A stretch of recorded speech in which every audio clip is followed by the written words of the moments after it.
Hey, everybody. So today's daily mitzvah, we're at day number 3. We just started the cycle again. As a prerequisite to actually counting the mitzvah, the Rambam, Maimonides, writes out what his principles are in order to determine what his mitzvahs are. They're not spelled out in the Torah with numbers and bullet points. So there's different counts of what the actual 613 mitzvot are. And Rambam explains what his method is to figuring out. Yesterday we did number 1 through 3, and today we're doing principles 4 through 9, I believe. Yes, okay.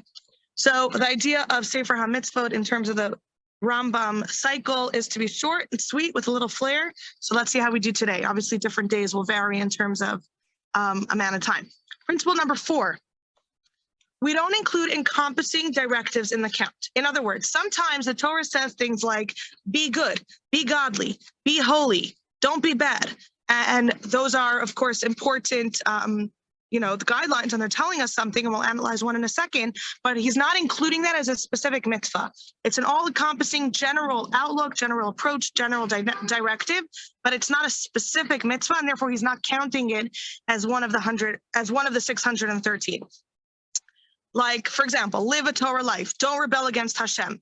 There's a pasuk that says, Kedoshim tihiyu, be holy, right? This is a general instruction, be holy. How does one be holy? By doing the mitzvah. We all have an innate holiness.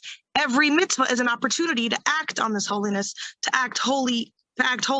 So again, any all-encompassing guideline is not considered an individual mitzvah. Everything that we say is not considered doesn't mean it's not important or not part of the whole package, but in terms of the actual count of the 613. Principle number 5. The reason for a mitzvah is not counted on its own. Let me give you an example to explain that. So here, it says here. Okay, let's say if you eat these things, you will become impure. Okay, so the prohibition is not to eat those things, but the fact that you will become impure, it's a reason, it's a result, it's a consequence. That's not considered a separate mitzvah on its own, that don't become impure. Don't eat those things. That's the commandment. The reason for it goes along with it, and of course for reasons, but it's not considered its own mitzvah. Another example, if a woman gets divorced from her husband and then she marries somebody else, they cannot go ahead and be married again to her original husband. And the reason for this is it'll create a sinful world where everything is just, swings. So again, the prohibition is that you can't remarry your first husband if you got married in between. But the reason for it is not considered its own mitzvah. Principle number 6. A mitzvah that has both negative and positive components is counted as 2. This one is really interesting. There are so many mitzvot in the Torah that are the same exact thing, but one's written in the positive and one's written in the negative. Example, keep Shabbat, Zachar to Shabbat, keep Shabbat, and there's a separate commandment that says don't work on Shabbat. Are these considered one and the same? And the answer is no. Each one is its own mitzvah. So that means that you could be doing one action, and doing 2 mitzvahs at the same time. And there's many, many, many examples of this.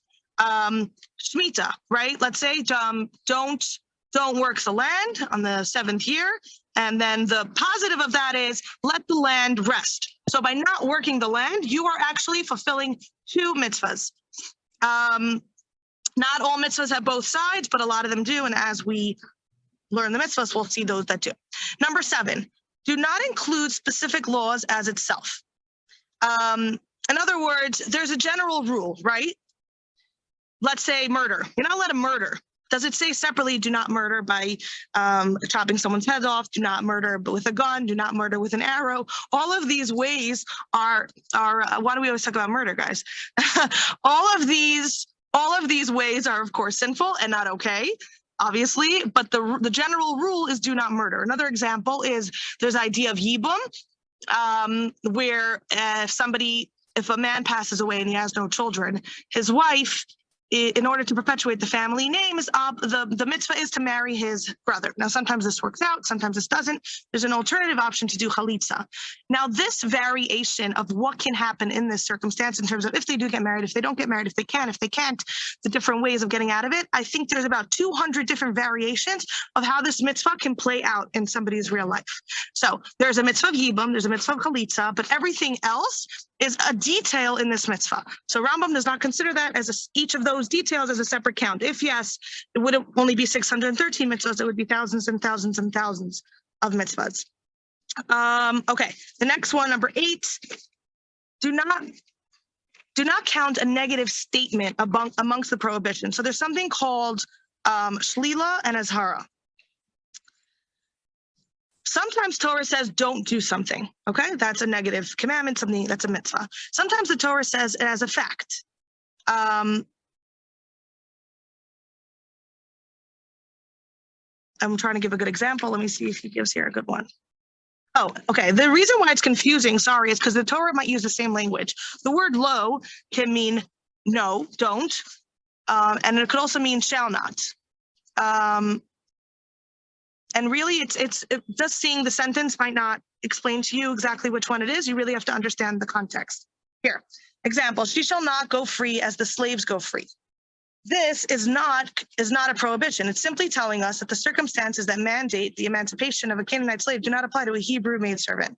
In other words, I feel like we'll understand this better when we go through examples, but like as we learn it. But kind of just sometimes it says it just won't be, or it shall not happen. That's not a commandment to me, commandment to mitzvah. It's just Torah sometimes just saying a thing. It might sound similar language. You have to discern if it's actual mitzvah, commandment, or something else that the Torah is saying. Category principle number 9.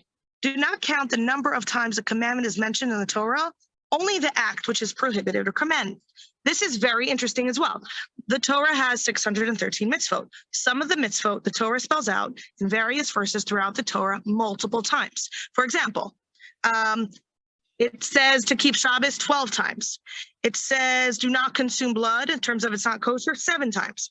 Tzitzis 5 times. Tefillin 8 times. And the reason it says it multiple times, of course, it's because Hashem is constantly reminding us there's amazing opportunities to do mitzvahs, do them. However, in terms of the count of 613, it's considered one mitzvah, right? Each time it mentions tefillin, it's not a separate mitzvah in the count. There's one mitzvah to do tefillin. The Torah happens to mention it multiple times. The example that came to mind, because I always think of relationships in terms of Torah observance and mitzvahs and relationship to Hashem, is like, let's say you're planning a birthday trip, okay, and you talk about the trip a lot and you're so grateful. Thank you for taking me on this trip and we're going here, we're going there. There's one trip though, even though you talk about it multiple times and it has multiple details. Okay, last principle for today. Just kidding. That was the last principle for today. Okay, so tomorrow we're gonna do 10 to 14 and then we are gonna actually start with the mitzvahs. Thank you all for joining me today. Have an amazing day. Ethan at 12:30, you're on. Join us. We're finishing the introduction to the Rambam's Mishnah Torah. Lots of history, lots of juicy stuff. Stay tuned. Juicy. Combating Professionals brings the juice.